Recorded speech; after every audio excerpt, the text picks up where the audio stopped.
jebrot ngono.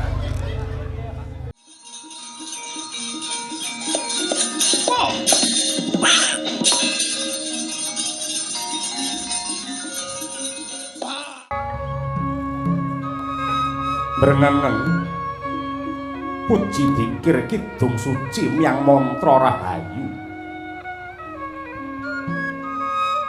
mijil saking sangya para titah ingkang anglingga murdwas maning Gusti ingkang maha nasa mriwana basuki ingkang lagya mangesti darmaning kabudayan mrih rahayu.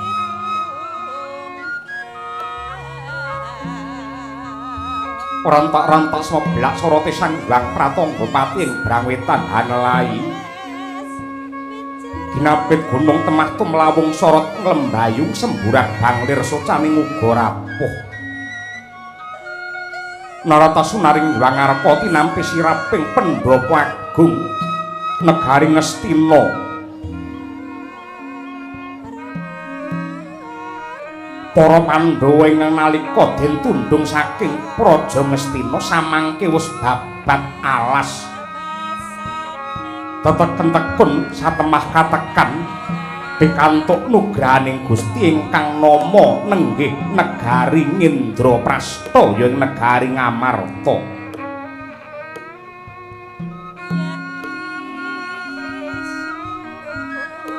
Negara ingkang endah panjang kunjung pasir wukir gemah ripah loh jinawi kertotata lan raharja datana mama kalamunta para kawula samya bombong suka marwata suta ngenyam kamulyaning bumi Ngamarta.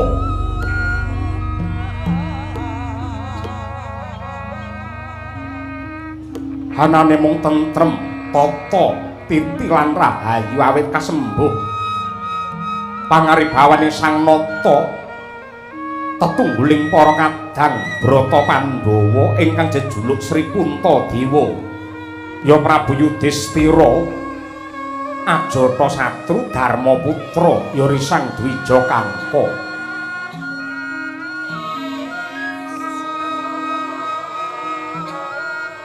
Hingga nalika mangke kepareng miyos ing Stinggil Binatarata lenggahing dampar denta ingkang pinalipit kencana kadhep para sentananing praja ingkang regemeng nganti kaya lintang Bima Sekti Hanuwak tutuking naga nenggih satriya panenggak Pandhawa saking Njodhi Pati kekasih Raden Werkudara Aryasena. Dateng kantun pasibaning panengah Pandhawa satriya ing Madukara kekasih Raden Harjuna ya Raden Janaka ya Raden Permadi. Hing jawiander pasibaning para nayaka dereng ngantos Sang Nata kepareng medhar pangandika kedadak ebah ingkang maraseba katungka praptani Narendra Agung Ndrawati miwah Mandura Sri Bathara Kresna miwah Sri Baladewa datan kantun sawanira nenggih Panakawan mijil saking Klampis Ireng Kilurah Semar Badranaya Risang Ismaya.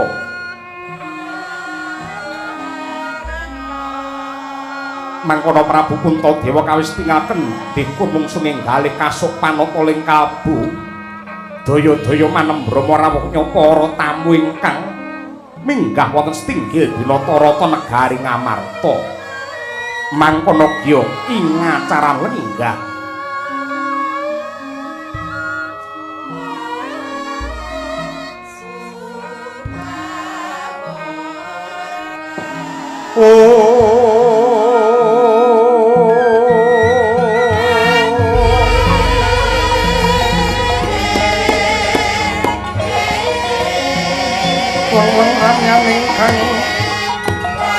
sasangka kumanyar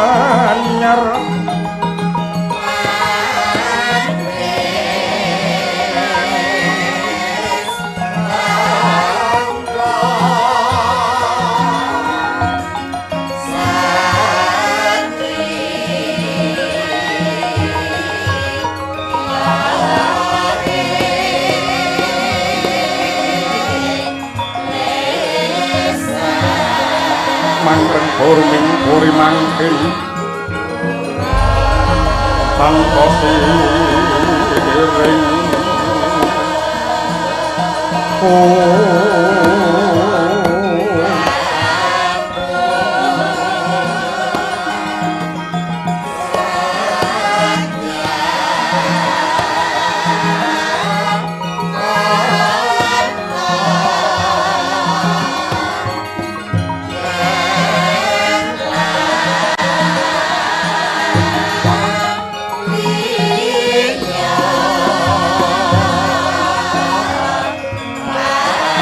kalep kang omat mas lir murubing langit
Sritinon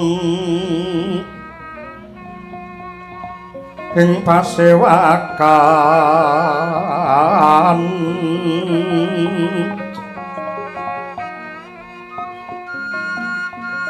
busana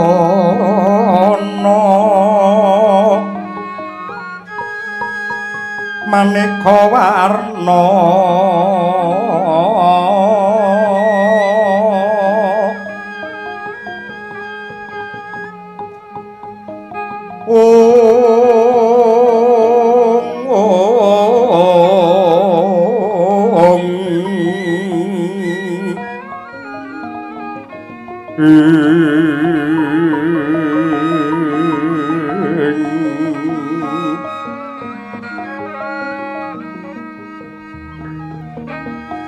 sebak puspiteng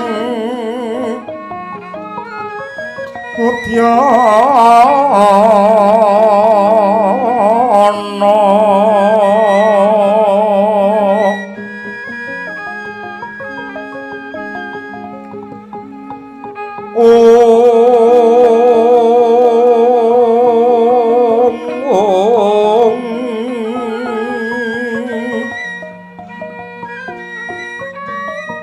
miang panjrah sarwa rukma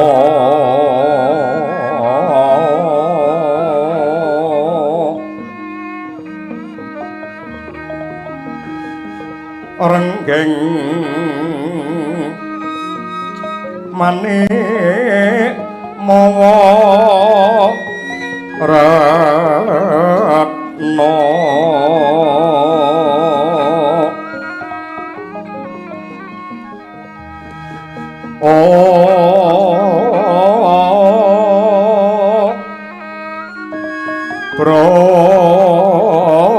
Prabanyosu mirat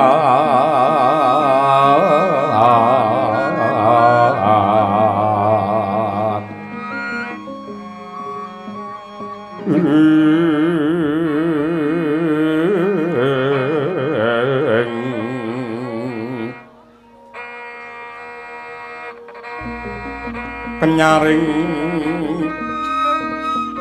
tejo liweran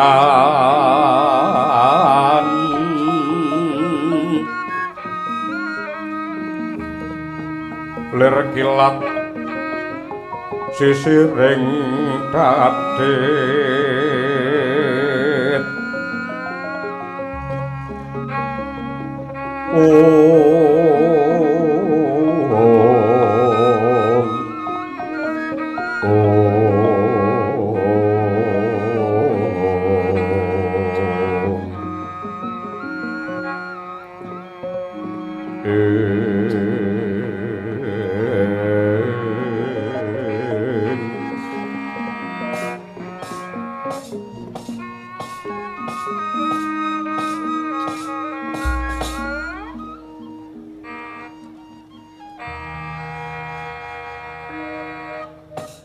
Iwang suksma dilinwih muga paring pepayung pring kayuwananing sun satemah mbabar pepadanganing jagat ngamarta kawula nuwun sewu Koko Prabu Ndarawati sarawuh paduka kula ingkang rayi minangka sulihipun para kadang Pandhawa ngaturaken pambagi panakrami mawan tuwantu kunjuk wonten ngarsa paduka njeng Koko Prabu Ndarawati malah ya jagat ya dewa ya bathara inggih Yayi sanget anggen kula nampi dening ngantos semanten pakurmatan ingkang paduka paringaken dumateng ingkang raka ing Dwaraka mboten langkung salam taklimipun ingkang raka kunjuk wonten ngarsa paduka Yayi Puntadewa kawula nuwun inggih Koko Prabu Gurawalan anggen kula mundhi tinampi tangan kula kalih mugi andadosaken jimating gesang kula Koko Prabu Mandura sarawuh paduka kula ngaturaken pasegahan panakrami kunjuk. Waladala inggih Yayi.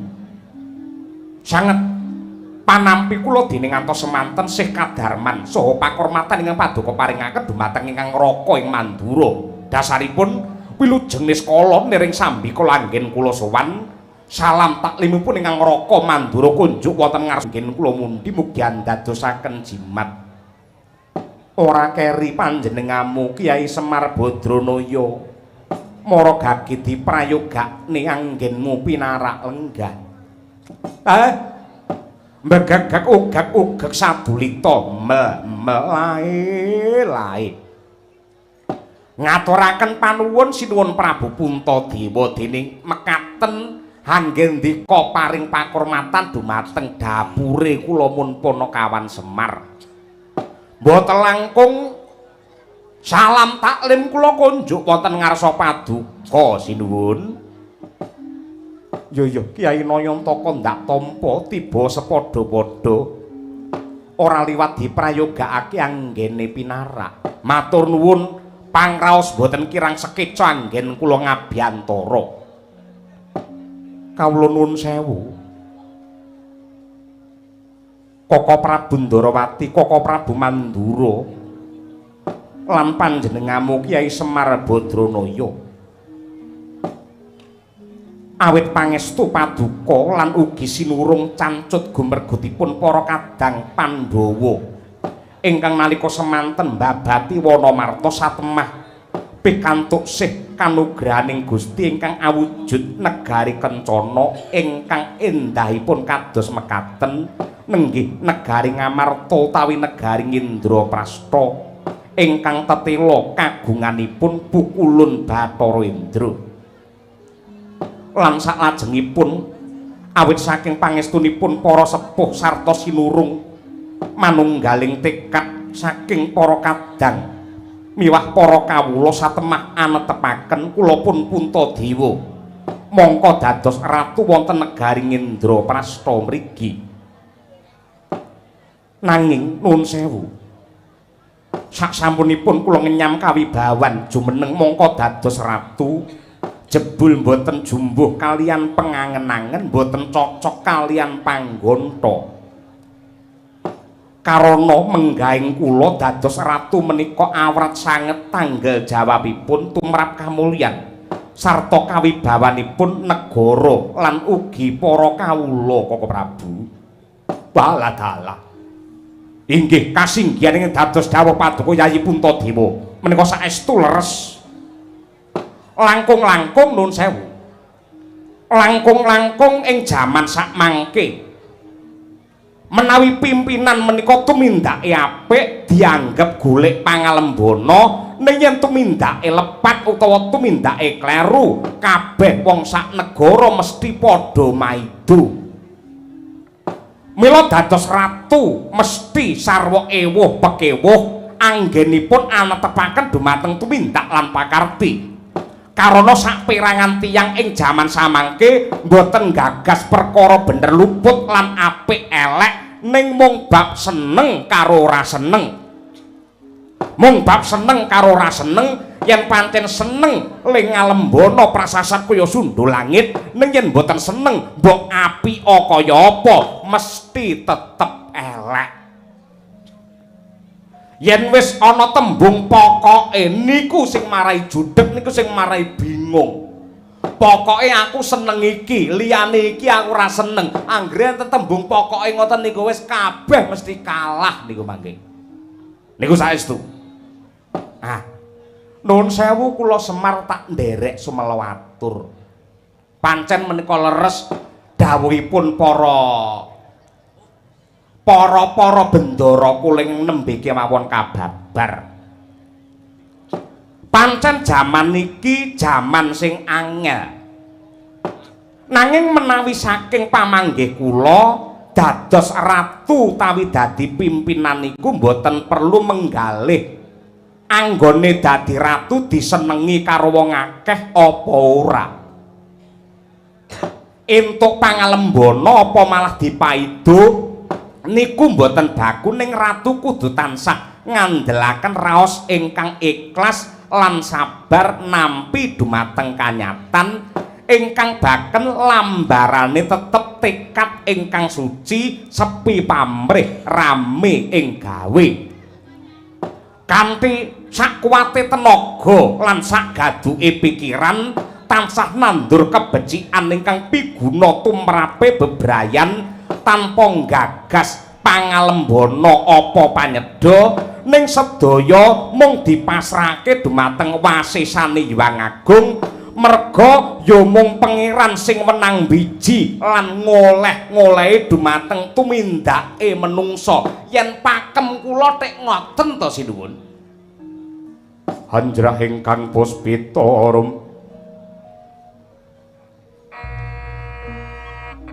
kasliring samirana ambre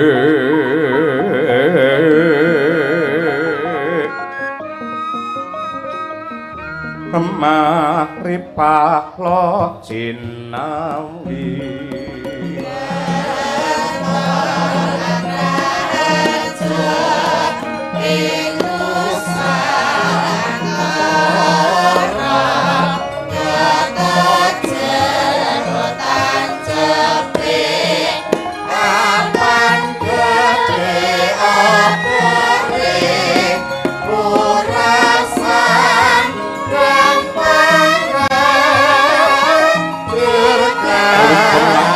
kasukit kolmut ing kidung kadung kadereng kamomo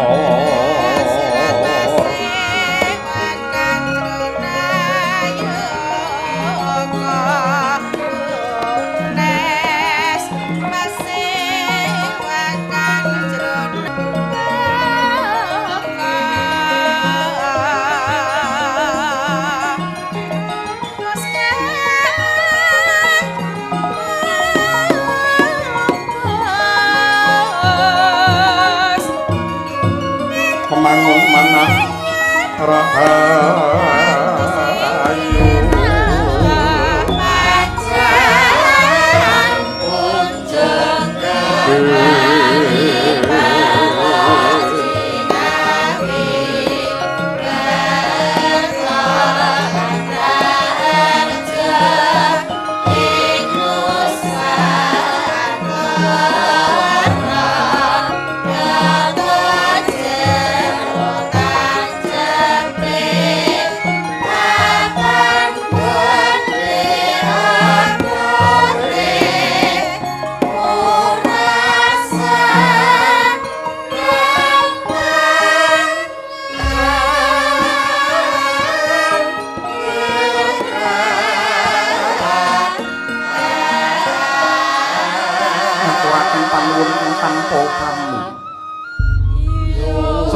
dawuhipun para pepundhen tetep badhe kula gegem minangka pepagem anggen kula badhe netepi dumateng darmane ratu.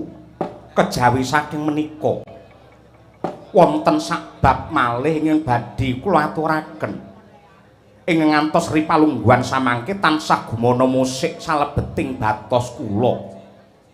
Nuwun sewu. Nalika ratuning para Gandharwa ingkang kratoni negari Indraprastha rumuhun nenggih Sang Jim Yudhistira menika masrahaken kraton Ngamarta dumateng kula. Panjenenganipun nate paring dawuh supados para Pandhawa ngawontenaken syukuran.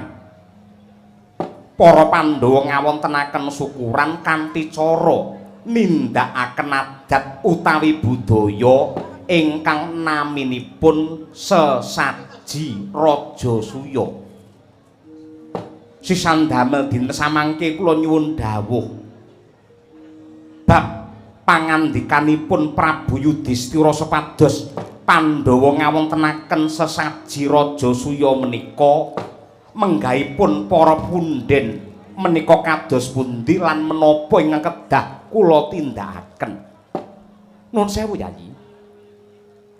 Ingkang cetha kemawon menika gegayuhan ingkang luhur. Karana intisarinipun menika bab ngunjukaken raos syukur dumateng purbane Hyang Agung.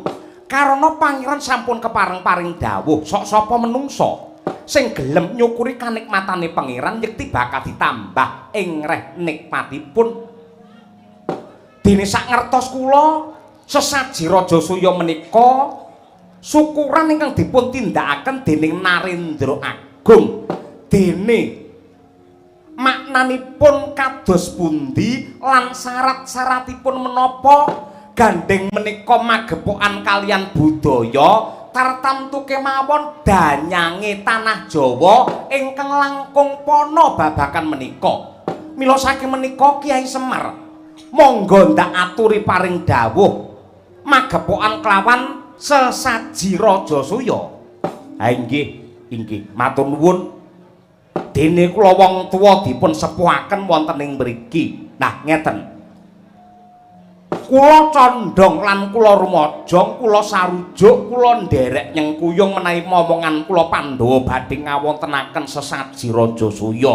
Menika unjuk syukuripun Ratu Agung wonten ngarsane Gusti ingkang nyipta jagat. Menika adat sesaji Rajasuya menika budaya. Budaya niku angen-angen ingkang ambabar kalian kaendahan lan katentreman.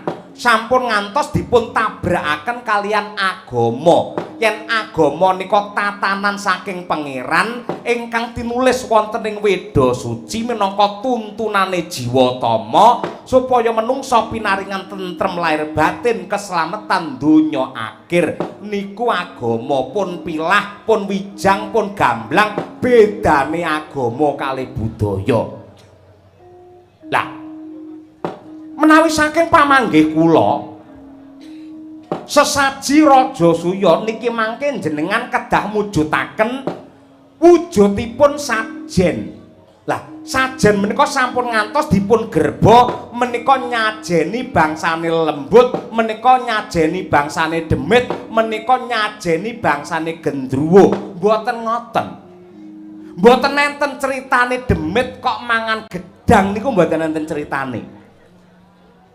Lho, sajen niku napa to? Sajen niku penyajian, penyajian niku napa? Unjuk rasa. Unjuk rasane sinten? Inggih unjuk rasane menungsa kalian purbane Hyang Agung kanthi pangucap, kanthi pandonga. Duh Gusti, paduka ing sampun paring kamulyan kanikmatan ingkang arupi sandang tedha. Mila sajen menika wujudipun mesti pala gumandhul, pala kasimpar, pala kapendhem, pala wija lan sedaya nugraha dedaran saking pangeran ingkang intisarinipun menungsa ngaturke penuwun kalian Gusti. Mila mboten wonten dosane, mboten enten klentune.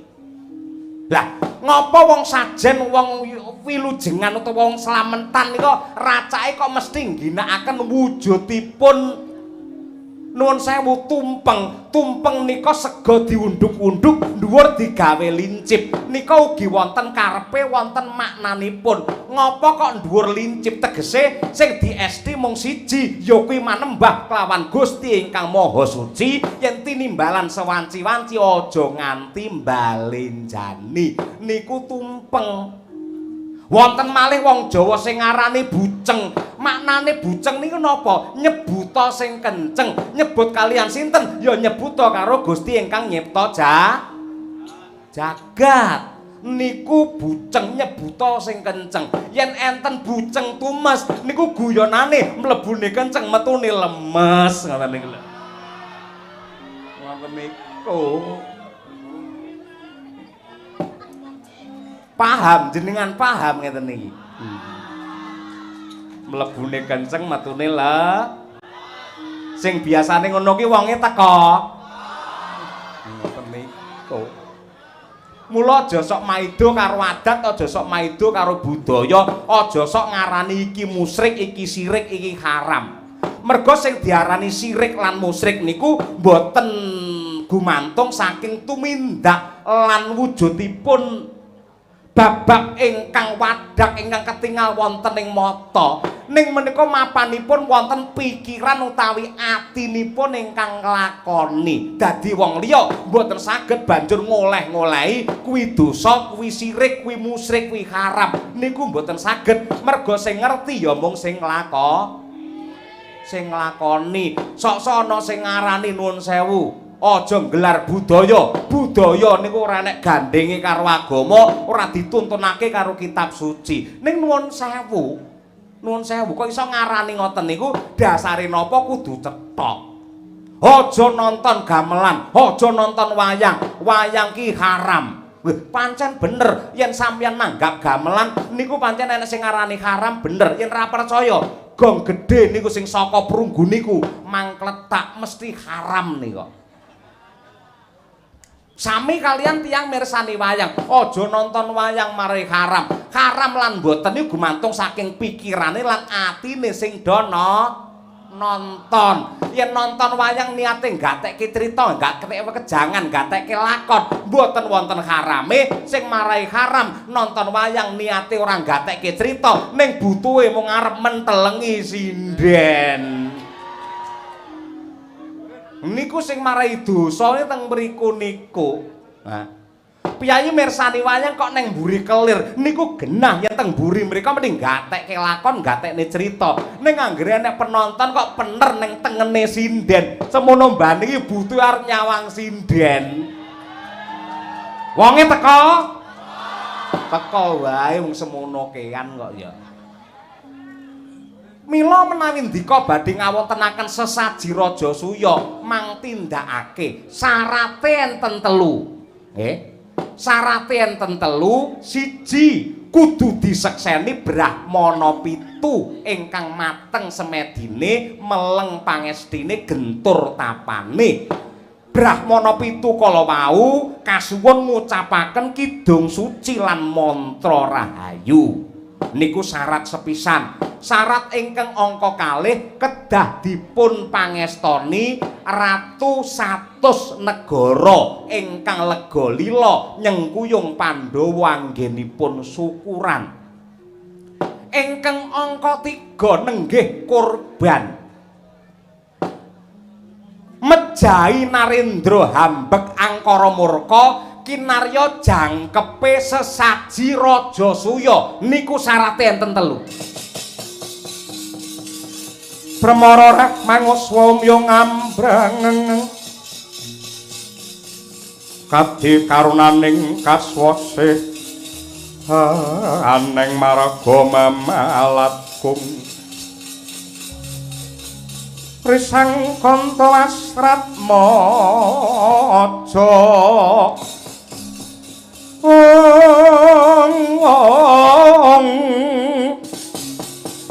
leng-leng lalu hangulati surya mangrang sang wayah kumyus hamara ayan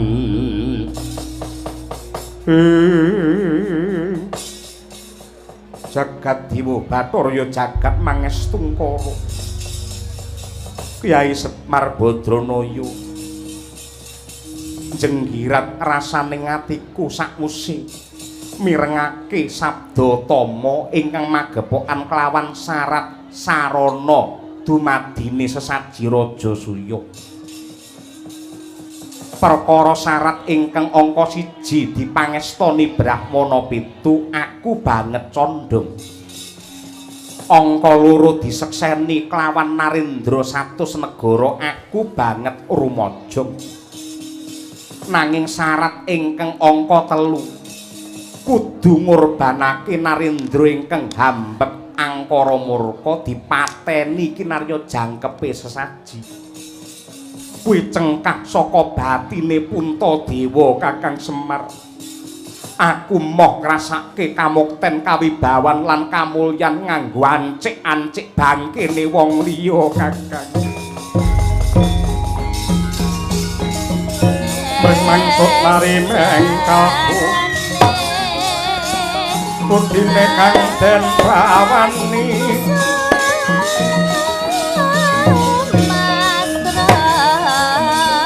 mengeningnya sukarila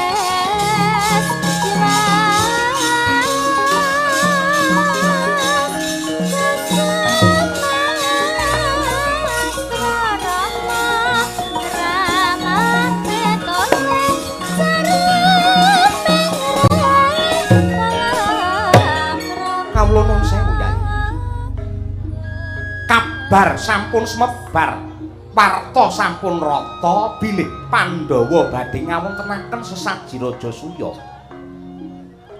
menawi ngantos kabatalaken iboloke wong akeh mongko Narendra menika hambekipun kedah bawa leksana mboten saged nglincati sabda yang sampun kawedhar kejawi saking menika Yayi merjaya utawi mejahi dumateng Narendra hambek angkara murka menggawe Kresna menika mboten dosa karana nadyanta mejahi Narendra setunggal niki mangke badhe mulyakaken dumateng tiyang kathah pramila bab menika kedah dipun penggalih ingkang kanthi wening Yayi barep kakangku kepeksa aku Werkudara sumelwatur yen saka pitungku bab syarat sesaji kudu ngorbanake ratu hambek angkara murka kuwi kudu diwujudi merga wis akeh conto para sentana praja sing nyolong bondo negara nganti dina iki ora mendho parandene malah saya ndodro merga pancen hukumane kurang abot lan akeh mesti direkayasa direkadaya satemah sing nyolong dhuwit negara ora ana kapoke ya kanthi paukuman sing abot tanpa pengenteng-enteng yen perlu dihukum pati kuwi kanggo ngapokake sing menungso sing wis nerak hukum trajang karo tatanan tanpa beda karo ratu angkara murka tanpa beda karo ratu angkara murka sing ngrekasake wong sak negara kuwi ya kudu dipatrapi hukum pati supaya negara lan kawula bisa mulya wibawa lan bener-bener ngrasake urip sing merdika kang sejati lan tumemen mula dina iki aja melu-melu dudu sapa-sapa Werkudara sing saguh jangkah ngrampungi ratu hambet angkara murka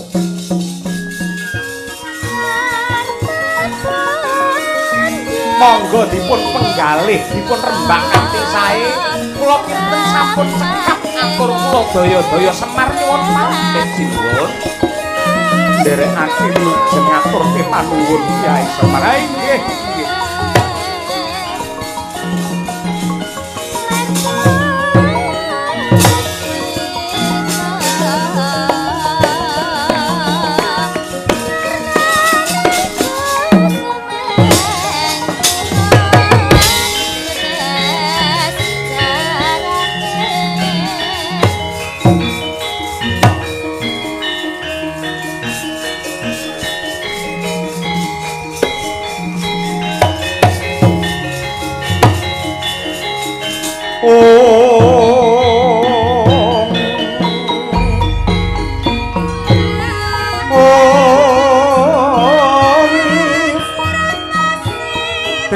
ramaning nata terbukti palaksana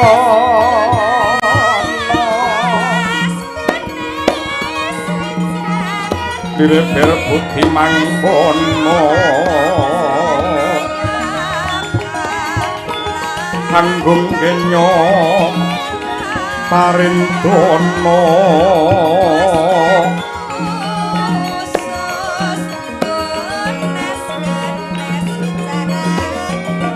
Mila lekbawa ing iya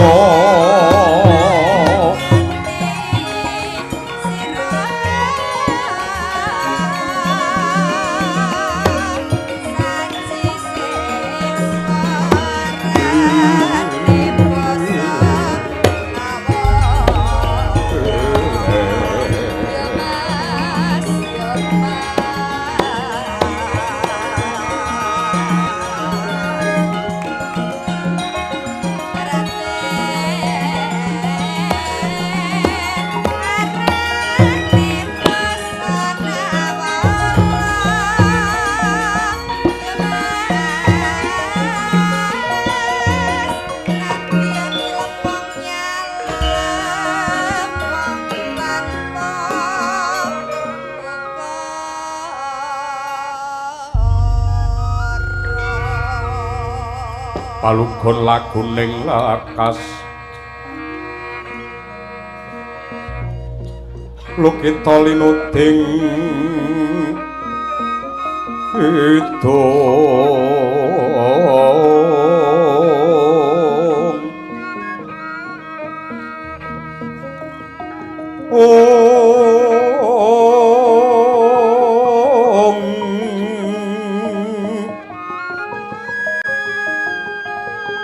kadung kadereng hamomor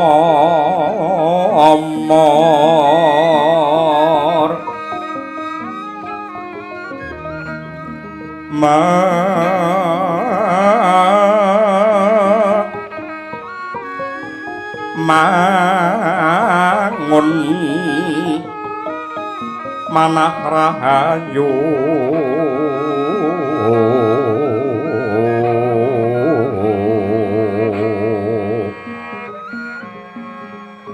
Haywana tan hagolong kumulung manadukara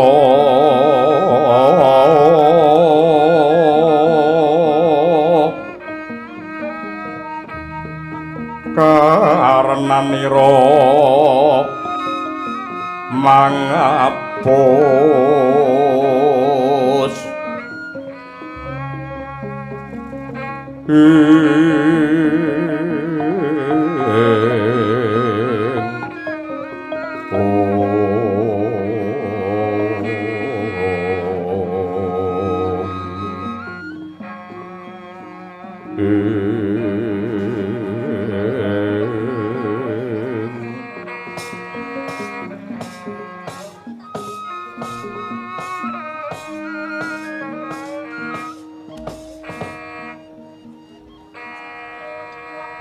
Kawula nuwun sewu amit pasang kalimat tabi tinebene tulak manu demawaing tawantuan Sinun Prabu Puntadewa kula ingkang sowan wonten ngarsa paduka mboten langkung sembah pangabekti tandha pengaji aji konjo sandhap padha paduka Sinun Prabu Darmakusuma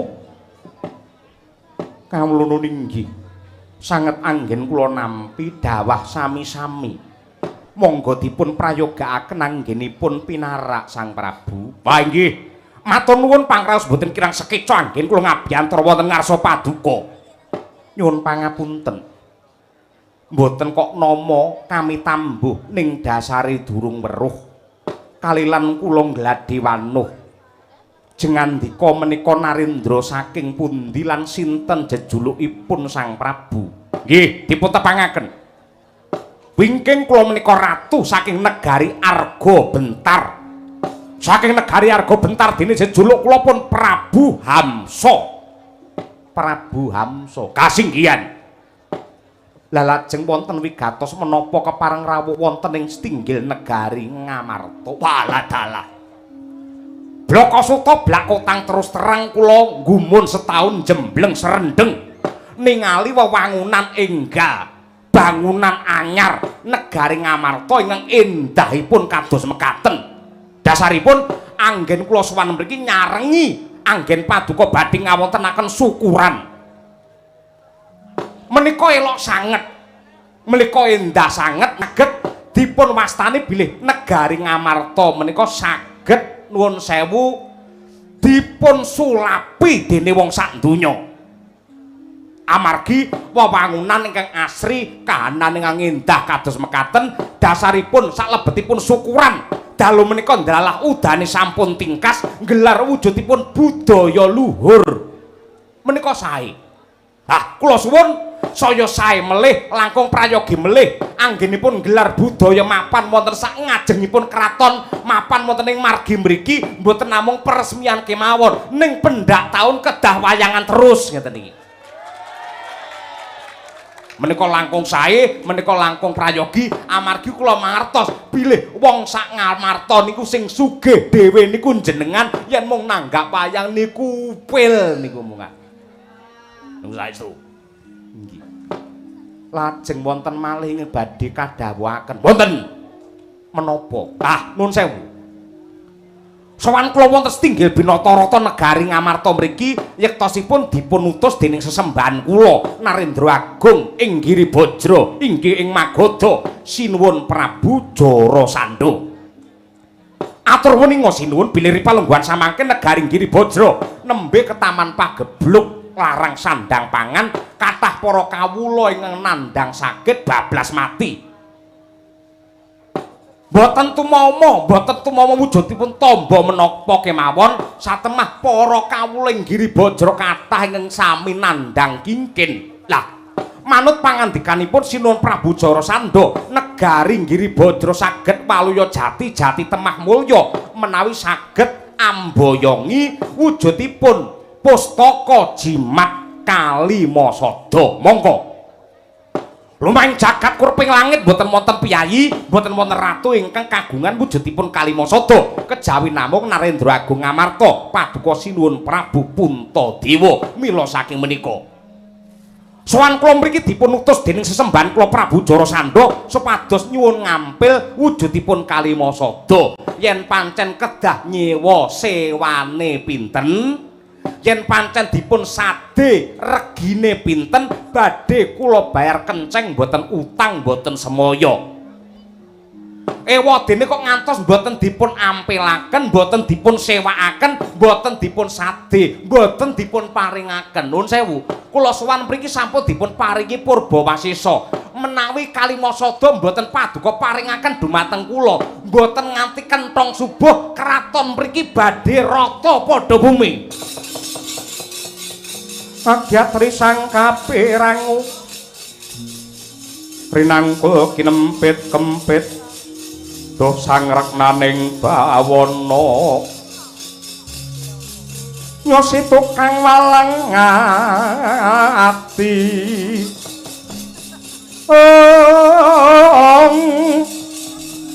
nyosi tukang walang ati nyosi tukang ngena sing tias ya tukang kudu garing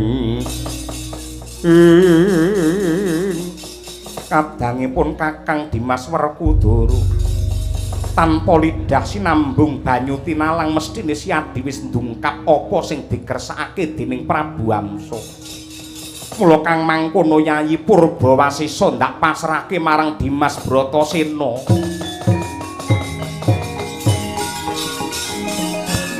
Mangandur laguning angin ukur agraning arga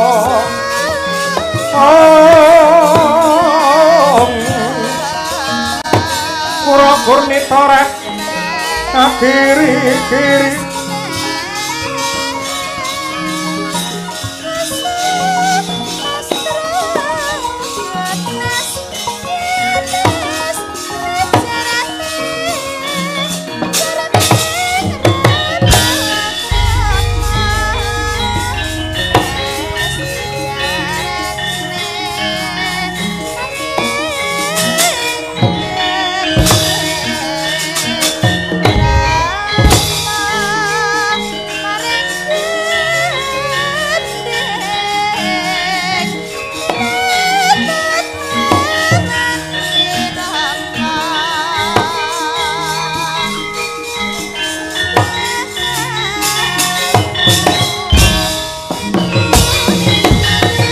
Rada muntap lir kinetap duka yayah sinipe jaja bang mawing wengis netra kocak ngundar andir hidup nyomangala cakra prapan brabak branang kaya kembang worawari yen kasumeta marang seketeng murub dahanane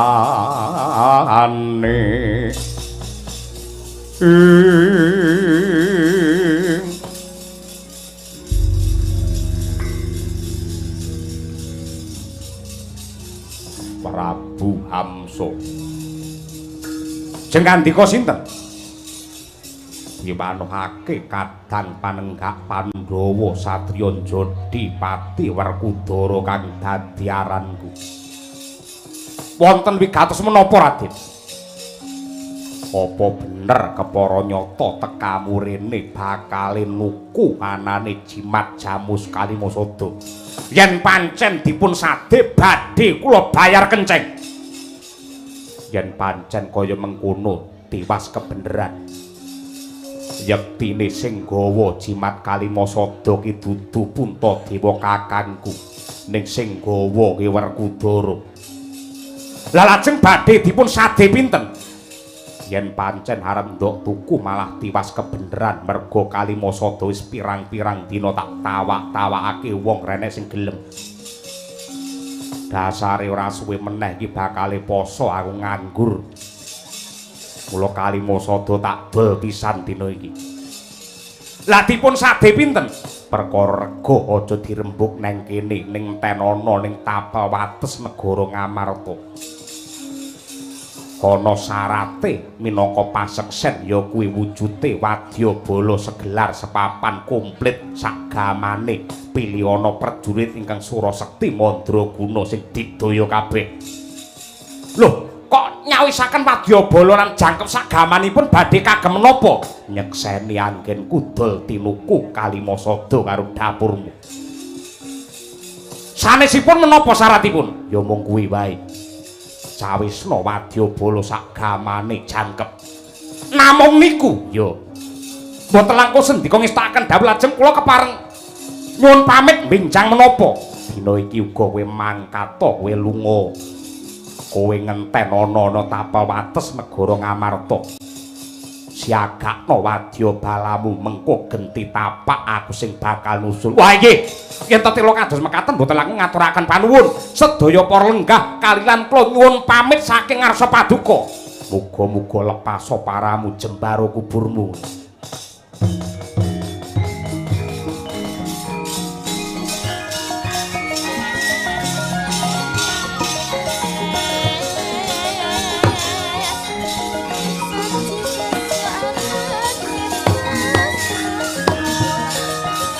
Mangkat hanggros rosa tumbar lindu katara bumi ngunjeng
Pandhawa.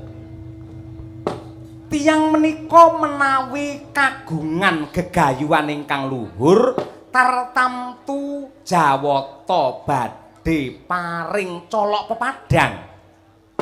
Buktinipun praptanipun Narendra Arga Bentar nenggih pun Hamsa menika mujudaken panuntun trontong pepajar tumrap kasidaning gegayuhan para Pandhawa anggenipun ngupaya Narendra hambek angkara murka.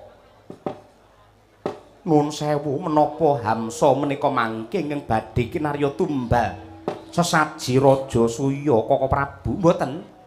Nanging ingkang ngutus dhumateng Hamsa Narendra Giribajra pun Prabu Jarasandha. Kosik Yayi, kok ndok anggap lamun to Prabu Jarasandha ki Narendra hambek angkara murka kuwi nganggo dasar apa? Kaka Prabu. Prabu Jarasandha menika ngawontenaken sesaji Raja Ludra.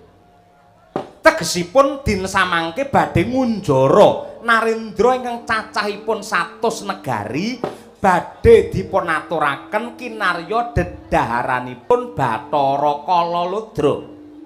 Lah, sawanipun Hamsa kala wau yektosipun badhe pados sisik melik gandeng Jarasandha sampun ngunjara Narendra cacah 97 namung kirang 3 ingkang dipun incer kinarya genep boten wonten sanes kejawi namung Ratu Ngamarta, Ndarawati miwah Ratu Mandura. Iki mau bake aku ya diincer. Inggih, waladalah tutu karepe dhewe. Nggih, mila saking menika. Werkudara, apa jlidheng kakangku? Sadurunge ngrampungi Jarasandha ngibarate ngrubuhake wit kudu dipaprasi saka pange luwih dhisik. Hamsa kae rampung ana. Ora liwat ngestokake dawuhmu. Kaka Prabu ngaturaken panuwun ingkang tanpa upami dene paduka kepareng nyengkuyung lair batos tumrap kasidaning panggayuh kula ngawontenaken syukuran. Mugi-mugi panyuwun kula lekasipun para Pandhawa ingkang kados mekaten saged kinarya kaca brenggala utawi patuladan tumraping jagat raya.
Negrapala kang tumingal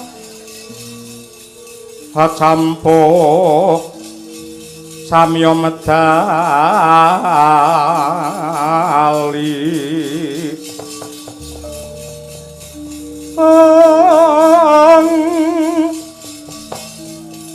lertatet wileting kata dah yuang gong mangoncang niti benjang sangaji micil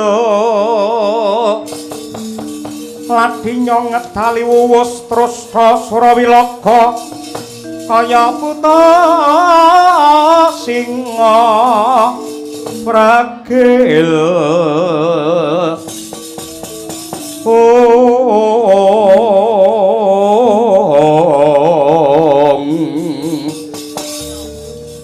kaya buta singa pragil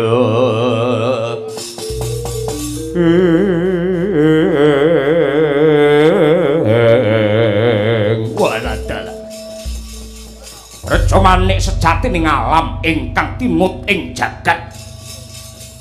Tuguk Teja Mantri. Kawula nuwun wonten timbalan kang adhawuh sinuwun Prabu Hamsa. Mbilung siap juragan. Ripalungguhan iki aku wis antuk trontong pepadang.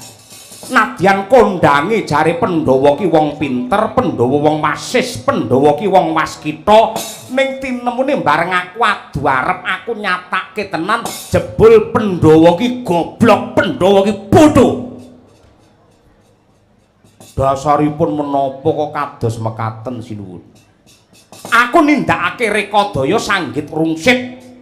Reka-reka bakal ngampil wujute jimat Jamus Kalimasada kanthi tembung klonyotan bakal ndak tuku pira regane tak bayar kenceng.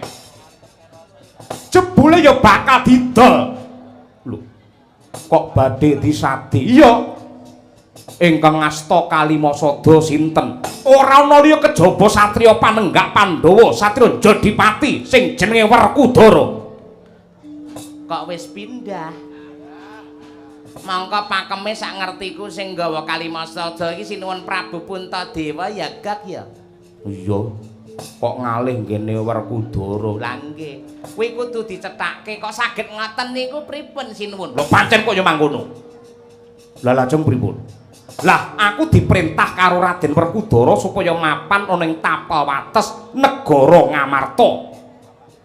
Syarate anggene Raden Werkudara maringake Kalimasada, aku diperintah supaya nyawisake wadyabala segelar sepapan sing Surasekti Mandraguna jangkep sagamane pisan. Piye iki lho? Sampeyan iki janjane arep ngapusi ning tekan kene malah genti kapusan. Kok ngono? Nggih. Saiki yen nyawisake wadyabala segelar sepapan komplit sagamane pisan yen ora ditantang perang arep ngapa coba? Cara cetha ngoten, he Prabu Hamsa, kowe kena ngrebut jimat Jamus Kalimasada ning carane kowe kudu bisa nglangkai bangkeku sampean ditantang gelut karo Werkudara. Mau ora nantang ngono, kandha utawa omongane ora ngono kuwi. Merga mriki niki nggene wong alus.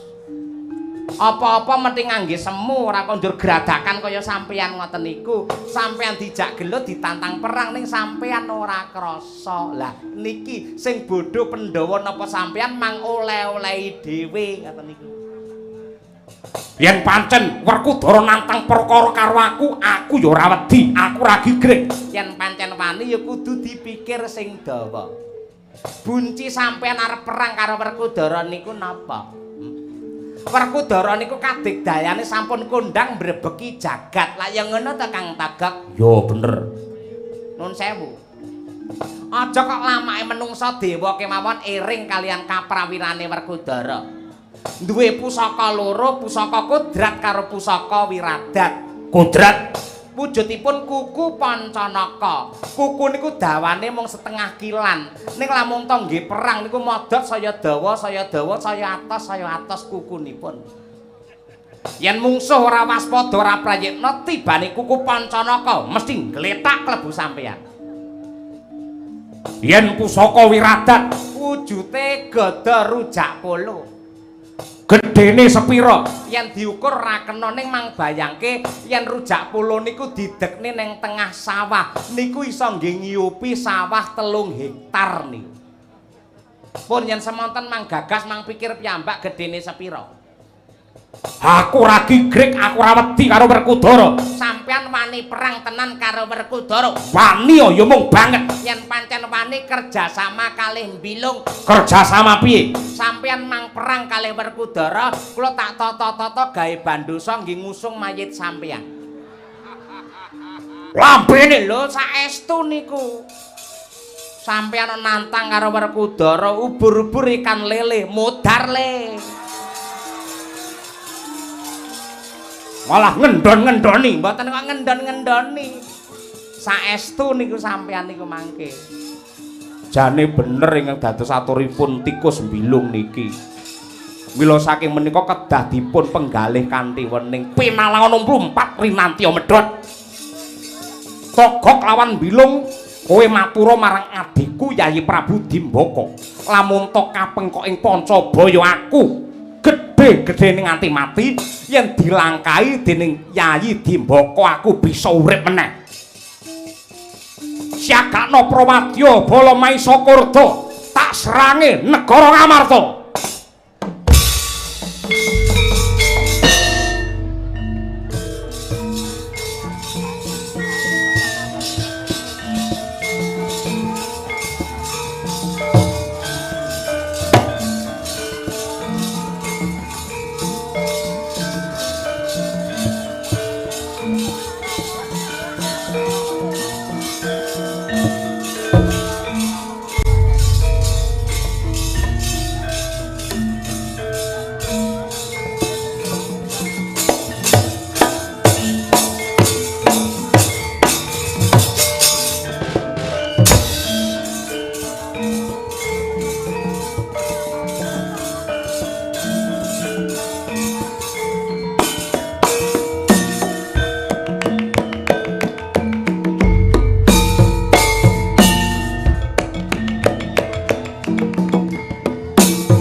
Oh, tak salah.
Maju dong.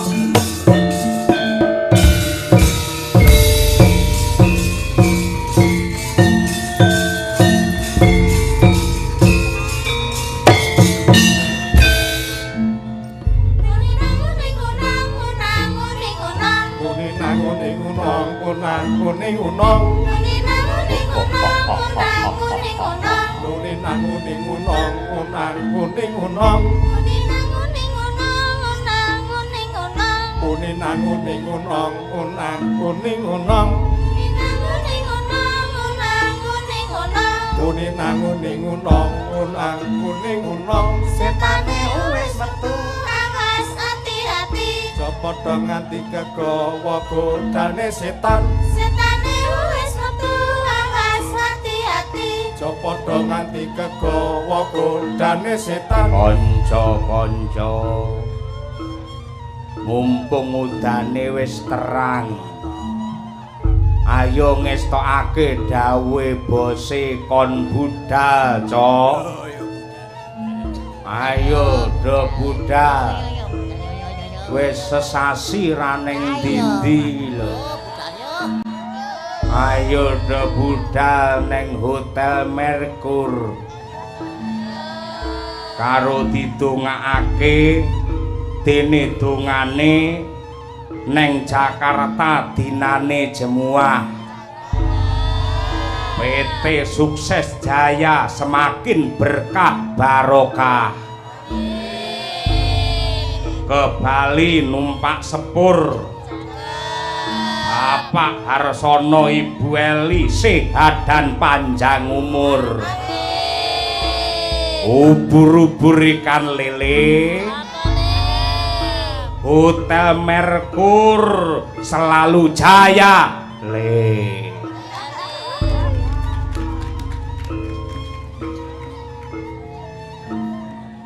Anak rantan nggawa cengkeh, muga-muga sing nonton rezekine akeh. Anak rantan mlaku panas-panas, sing nonton muga-muga utange ndang lunas. Mangan bolu jerone ireng, sinden 8 meteng bareng.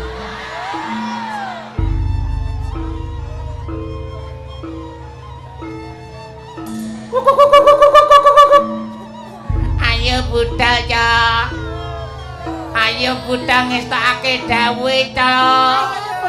Saanane peri wedok guyu kabeh 1 2 3. Saanane peri wedok guyu bareng Cirulu.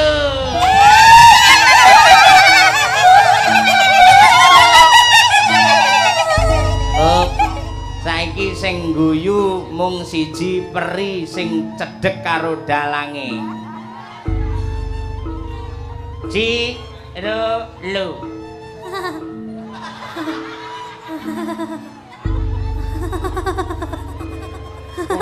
Kuwi peri apa wedhus?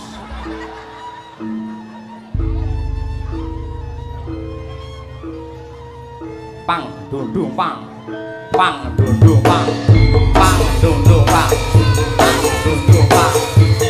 Dundung pang. Pang dundung pang. Pang dundung pang. Awas hati-hati. Dong ati kedang dang dang dang dang dang dang setan. Wis metu awas hati-hati. Padha nganti kegawa godane setan. Setane wis metu awas hati-hati. Padha nganti kegawa godane setan tan tan tan.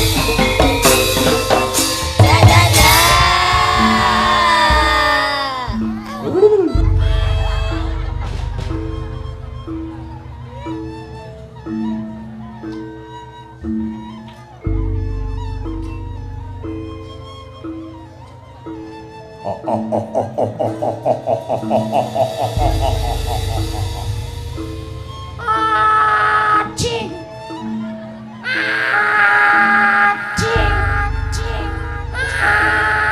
Acing.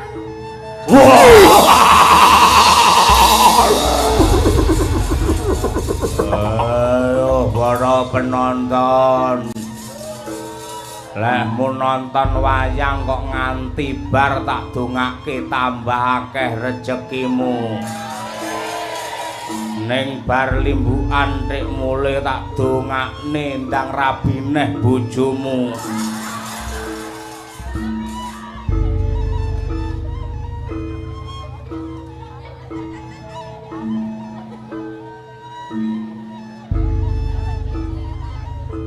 Ayo melu pae, ayo melu pae, ayo melu pae, ayo melu pae, ayo melu pae, ayo melu pae. Yo yo yo yo yo. Pak, Bapak. Apa? Aku elu, Pak. Melu neng endi? Cah cilik urung sunat aneh-aneh ora. Pokoke elu ndelok ayang. Delok wayang neng endi? Neng ngarepe Hotel Merkur. Ngopo kok apal karo hotel? Apal mergo kowe senengamu ya check-in karo wong wedok liya ning hotel. Labimu do aneh-aneh ngono kuwi ora tau aku. Ning hotel ora tau aku, biasane golek ngirit ning kos-kosan. Kucluk ora. Dalam rangka apa? Hah? Dalam rangka apa? Tasakuran utawa peresmian grand opening Hotel Merkur. Sisan gawe ya kuwi syukuran pelantikan Bapak Wali Kota Madiun Bapak Maidi sehingga Madiun semakin mendunia. Cocok kuwi. Cocok. Ora cocok. Lho ora cocok. Kudune hajate dhewe-dhewe. Merkur nanggak wayang dhewe, Pak Maidi ya wayangan dhewe. Setuju? Setuju? Setuju wae karo ndeloke dhewe. Ayo melu pake, ayo melu pake, ayo melu pake, ayo melu pake. Ya.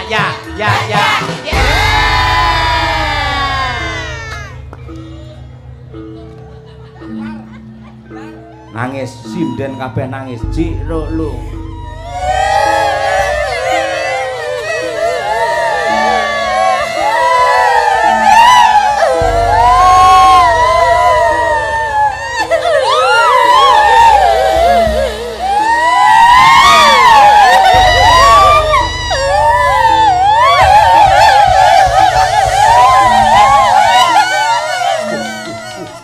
Apa-apaan itu?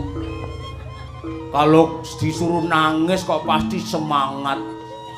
Karena sinden-sinden tahu setelah ini adalah puasa, semua sinden gak ada yang tanggapan alias merongos bersama.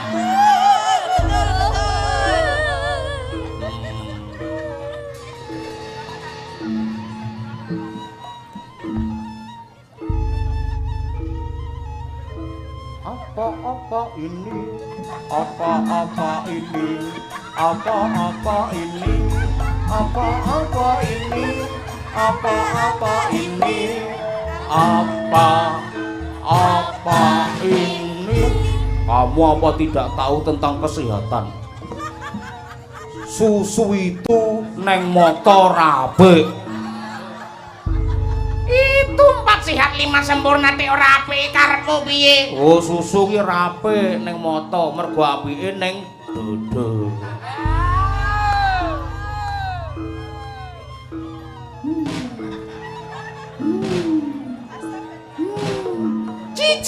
Cici aku.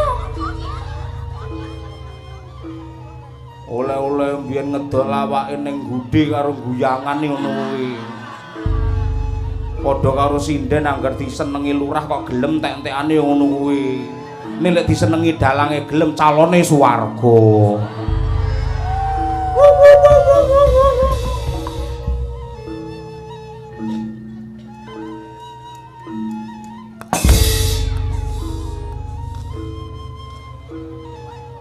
Anana paciye apa dikit-kit nah apa dia apa dikit-kitku apa ciko apa Tikut-kut-kut apa teye tenduk anak teye apa titetena apa tia apa titeteku apa tito apa tikut-kut-kut apa teye. saiki jajal karo ngadeg gerakmu ngono ki piye. Aku penasaran, aku ro ning TikTok tok ora trimo aku. Ben gerak apa cek ya? Kowe kan dilo ya kan, sing seneng ora mung penonton, bapakmu hiburane ya kuwi ngono.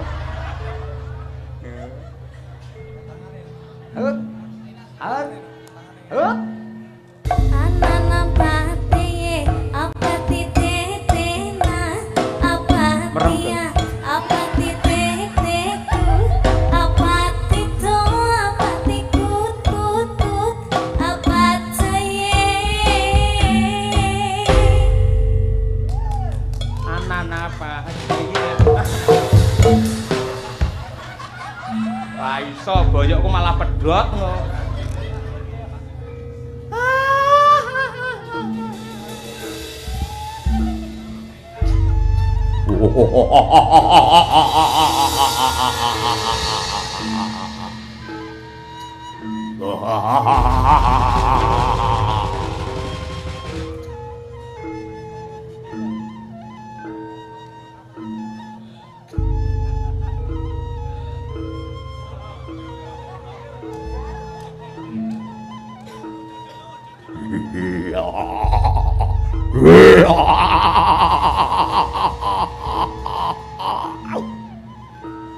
Beli buah harus yang halal. Alhamdulillah, wayangan malam ini tidak batal.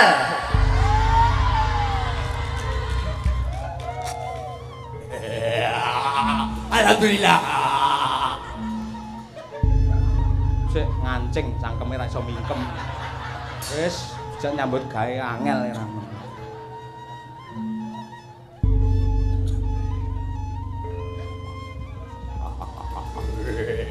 Mancing neh jangkrik.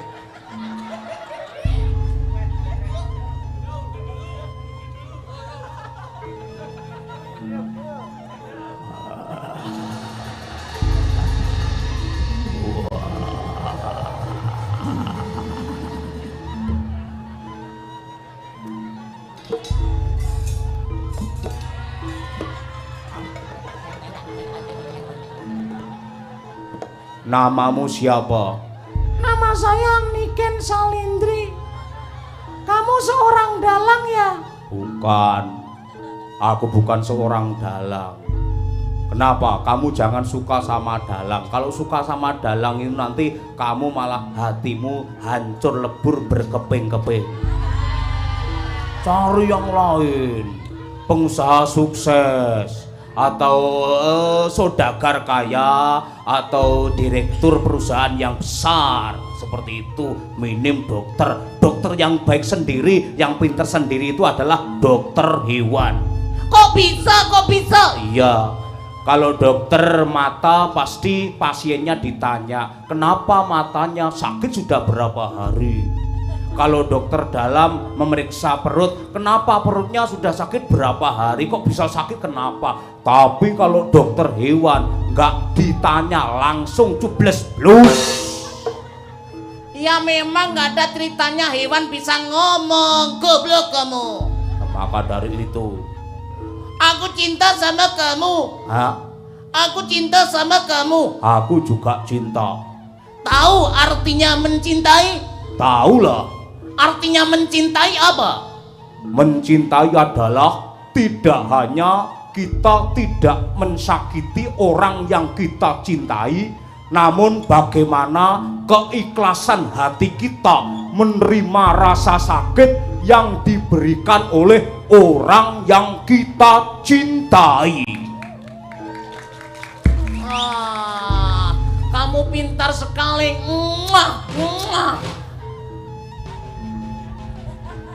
Ke opo?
Astari